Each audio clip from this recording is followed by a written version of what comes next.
Hello students, how are you? Hope all you are well. तो आज ਆਪਾਂ सबसे पहले स्टार्ट करेंगे +2 का रिवीजन सेशन, जिसके अंदर हम MCQs करेंगे और साथ साथ थोड़ी बहुत एक्सप्लेनेशन टॉपिक के बारे में भी करेंगे। ठीक है, और आपको अगर पर्सनली कोई टॉपिक समझना हो तो आप अपने कमेंट बॉक्स में लिख सकते हो। तो स्टार्ट करते हैं। सबसे पहले हम first question, the male gametes are formed by, जो मेल गैमीट्स है वो कौन फॉर्म करता है। तो बच्चे हमें सबसे पहले तो यहाँ पे मेल गैमीट्स लिखा है, तो हमें ये जानना जरूरी हो जाता है मेल गैमीट्स किसके मेल गैमीट्स के बारे में बात कर रहे हैं। ठीक है, किस मेल गैमीट्स के बारे में बात कर रहे हैं, क्या वो प्लांट सेल के मेल गैमीट के बारे में बात कर रहे हैं या ह्यूमन सेल के मेल गैमीट के बारे में बात कर रहे हैं।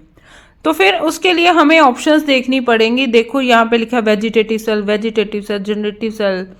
तो वेजिटेटिव और जनरेटिव सेल किस में आता है, वो आता है प्लांट सेल के अंदर।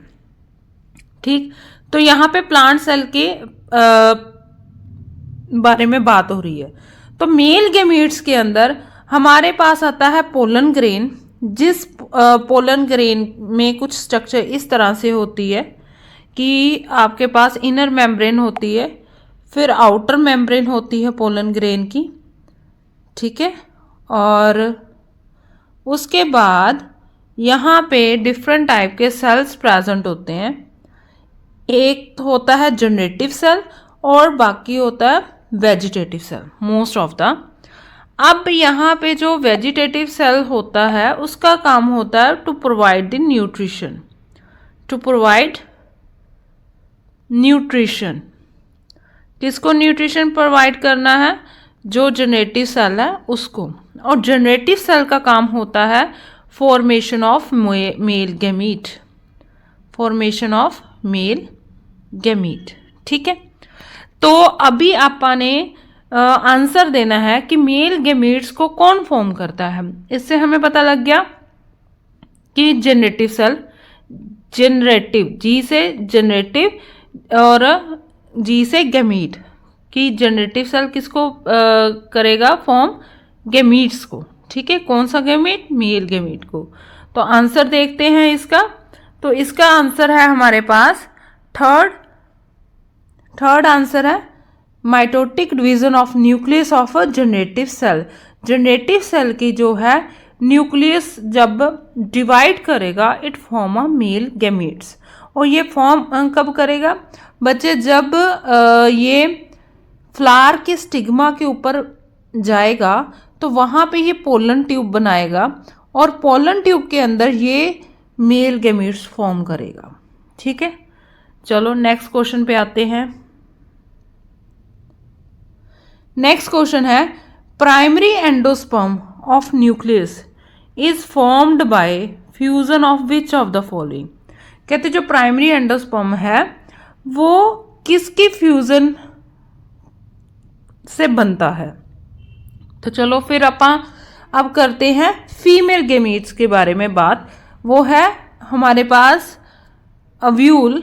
अव्यूल के अंदर आपने कुछ ये स्ट्रक्चर देखी होगी एम्ब्रियो सैक की, जहाँ पे यहाँ पे सिनर्जिड सेल्स होते हैं और यहाँ पे आपके पास एंटीपोडल सेल्स होते हैं, और बीच में आपके पास होता है पोलर न्यूक्लियाई या फिर सेकेंडरी न्यूक्लियस बोल देते हैं, जिसके अंदर 2 न्यूक्लियस प्रेजेंट होते हैं, है ना।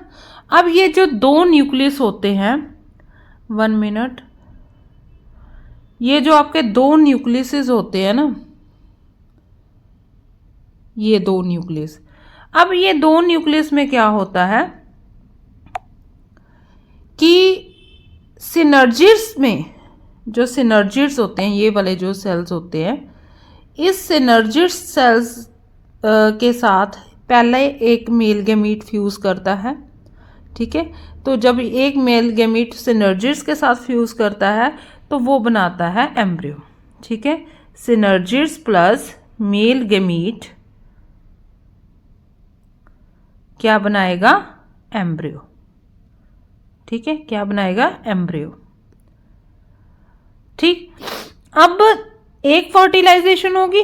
अब दूसरी फर्टिलाइजेशन के अंदर क्या होता है, दूसरी फर्टिलाइजेशन के अंदर जो एक्चुअली जब माइटोटिक डिवीजन होती है जनरेटिव सेल के अंदर, तो वहाँ पे आपके पास दो मेल गैमीट बनते हैं और एक ने तो सिनर्जिस के साथ ज्वाइन कर लिया, ज्वाइन करने के बाद उसने क्या किया, एम्ब्रियो बना दिया। अब दूसरा मेल गैमीट जो होता है वो आता है इस सेकेंडरी न्यूक्लियस के पास या फिर पोलर न्यूक्लियस के पास। ठीक है, जब पोलर न्यूक्लियस के पास आता है, polar nucleus plus male gamete क्या बनाएंगे, ये बनाएंगे PEN। PEN मतलब प्राइमरी एंडोस्पर्म न्यूक्लियस। ठीक है, तो अब हम देखते हैं आंसर। तो हमारा आंसर होगा that is a male gamete and 2 polar nuclei. Next question है, during the menstruation cycle of human female, during the menstruation cycle of human female, formation of Graafian follicle is stimulated by, कहते जो graphene follicle बनता है वो किसके कौन stimulate करता है उसे, और secretion of which of the following gonadotrophin hormone. जो गनेडोट्रोफिन हार्मोन होता है ना बच्चे, उसको शॉर्ट फॉर्म में GnRH भी लिखते हैं। ठीक है, तो यहाँ पे उन्होंने कहा है फॉर्मेशन ऑफ ग्राफिन फॉलिकल।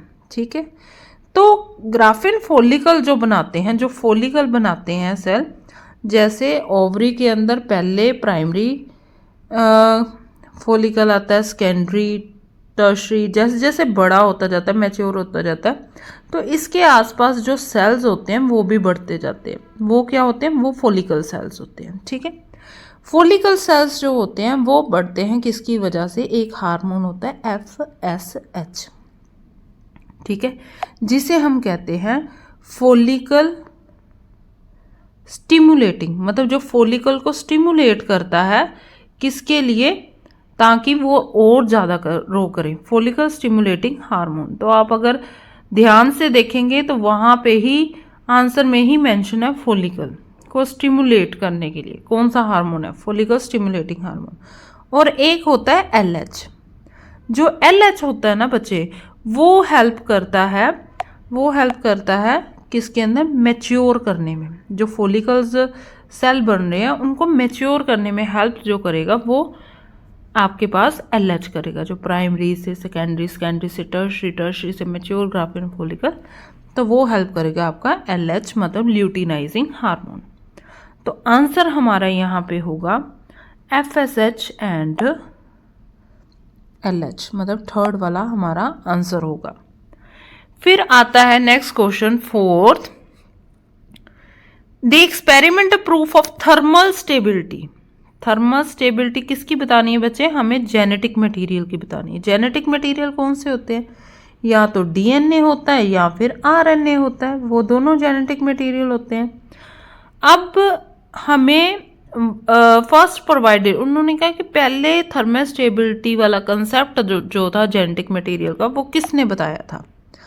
तो अभी आप देखते हैं, जो बच्चे हार्शी एंड चेस थे उन्होंने फाइंड आउट किया था कि जो DNA है, जो जेनेटिक मटेरियल है वो क्या है, DNA है, RNA है या फिर प्रोटीन है, उन्होंने ये फाइंड आउट किया था। ठीक है, तो हार्शी एंड चेस ने ये फाइंड आउट किया था।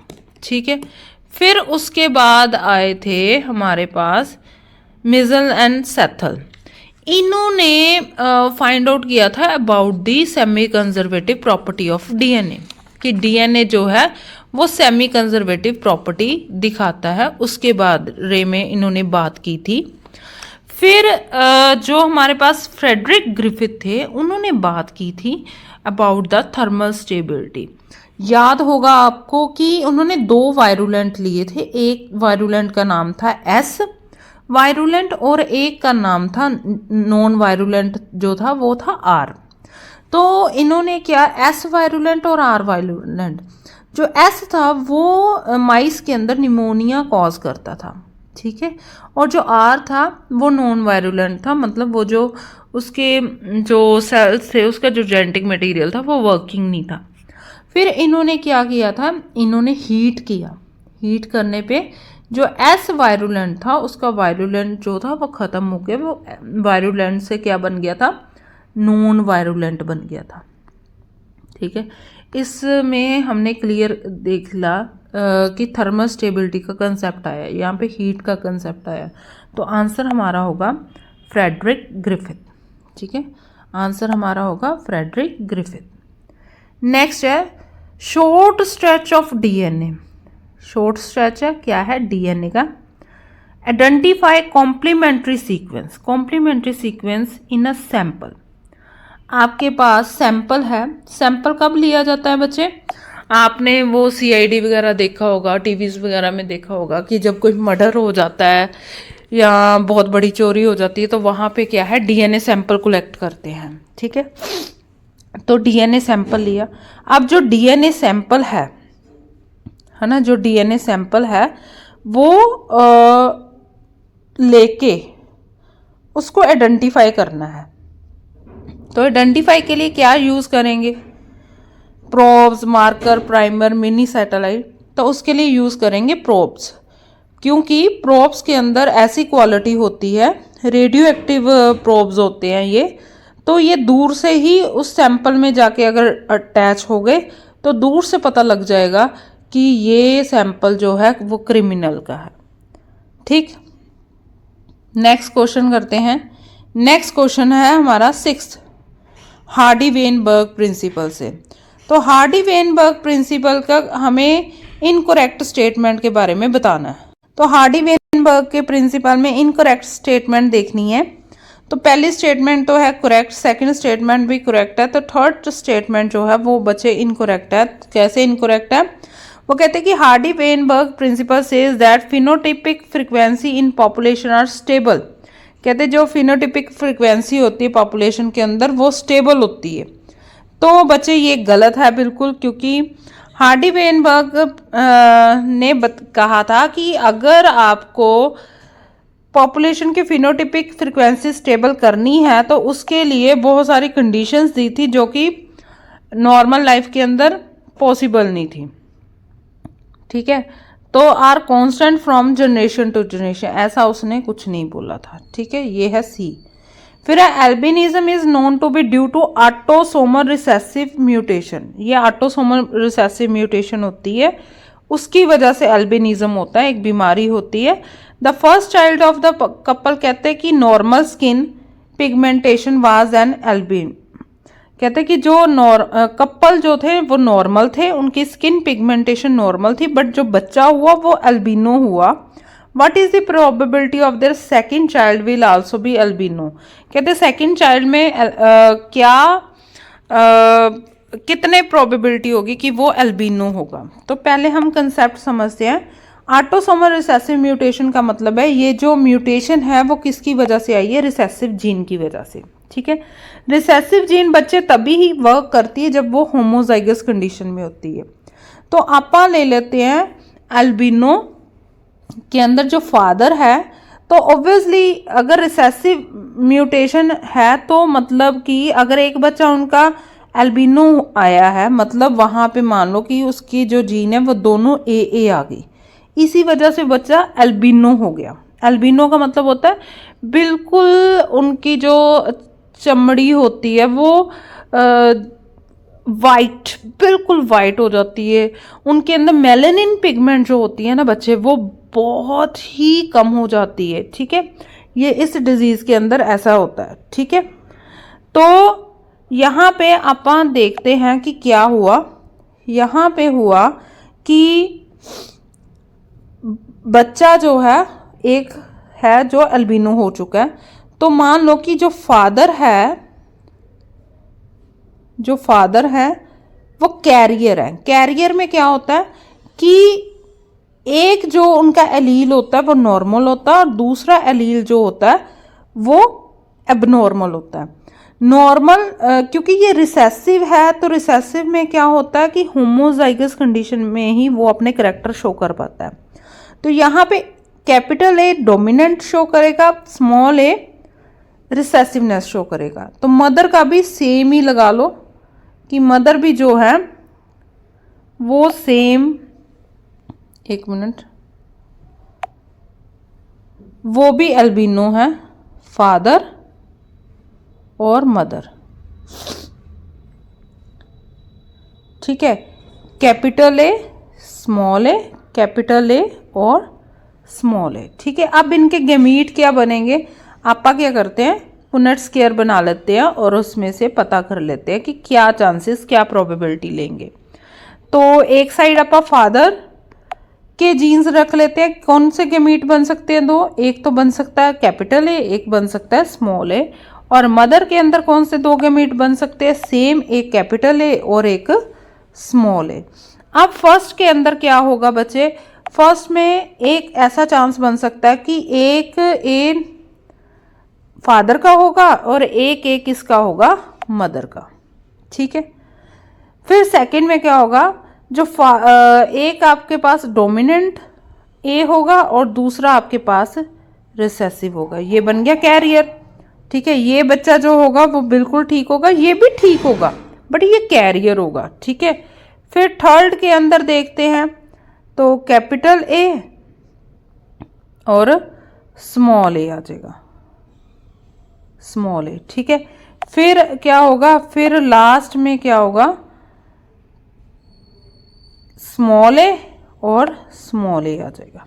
ठीक है, मतलब क्या हुआ, यहाँ पे 25% चांस है कि होमोजाइगस डोमिनेंट हो, 50% चांस है कि हेट्रोजाइगस जीन हो और 25% ही चांस है कि जो रिसेसिव जीन होमोजाइगस हो। ठीक है, तो आंसर हमारा होगा 25। ठीक है, बी आंसर। अगर बच्चे आपको कोई भी पर्सनली टॉपिक समझना हो तो आप कमेंट में मेंशन कर सकते हैं। बायो के अंदर +2 बायो का कोई भी पर्सनली टॉपिक समझना हो तो आप मेंशन कर सकते हैं और आपको वो टॉपिक समझा दिया जाएगा। ठीक है, अगर आपको वीडियो अच्छी लगे प्लीज़ लाइक करना, शेयर करना। Okay, have a nice day.